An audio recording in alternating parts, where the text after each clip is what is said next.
மாப்ள சொன்னா புரிஞ்சுக்க, என்கிட்ட அமௌண்ட் கிடையாது. நாளைக்கு வண்டி டியூக்கு தான் அக்கௌண்ட்ல காசு இருக்கு. காலைல 10 மணிக்கு எடுத்துருவாங்க. காலைல நைட்டு போட்டு விட்டுருவேன் மாப்ள. நைட்டு வந்துருமா? நானும் 10 மணிக்கு அக்கௌண்ட்டுக்கு வந்துடும். நைட்டு வந்துரும்னா பிரச்சனை இல்ல. சரி ஓகே, ஆனா என்கிட்ட கையில இல்லையே, அக்கௌண்ட்ல தானே இருக்குது. இந்த இருக்கும் மாப்ள, ஸ்கேன் பண்ணி போட்டு விடுவாப்ல. சரி நான் அனுப்புறேன்.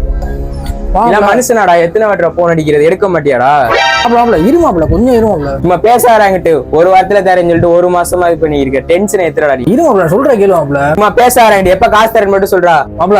நானும் 10 மணிக்கு அக்கௌண்ட்ல வந்துடும், மறக்காம செக் பண்ணி பாரு. இதே எத்தனை நாள் தான் சொல்றேன்னு பாப்போம்டா. மாப்ள என்னையா அது வேற விஷயம்யா, நீ போட்டு விடியா மாப்ள? நாளைக்கு வண்டி டியூக்குள்ளதுயா, இதெல்லாம் பவுன்ஸ் ஆயிரும். நானும் 10 மணிக்கு அக்கௌண்ட்ல வந்துடும், நீ நம்பி போட்டு விடு. சரி ஓகே. எடுக்கிற பொருள் எடுத்துறதுல வைக்க மாட்டாங்க யாரும். மாப்ள போன் வருதியா? எடுத்து ஸ்பீக்கர் போடியா. சாமி எப்பயாச்சும் போன் எடுத்து எப்படா அந்த வாங்கின காசை போட்டு விடுவ? 1 வருஷமா விளையாட்டு இருக்கேன். நீ கடன் வாங்கினே நான் கடன் வாங்கினா தெரியல, அலைஞ்சுக்கு இருக்கேன் உட்காந்து. தயவுசெய்து இந்த காசை போட்டு விடுவா. நானும் 10 மணிக்கு அக்கௌண்ட்டுக்கு வந்துடும், அக்கௌண்ட் தான் செக் பண்ணி வரோம் மாப்ள. மாப்ள யூபிஐ பிரச்சனையா இருக்கு, நானும் 10 மணிக்கு அனுப்பி விட்டுறேன்.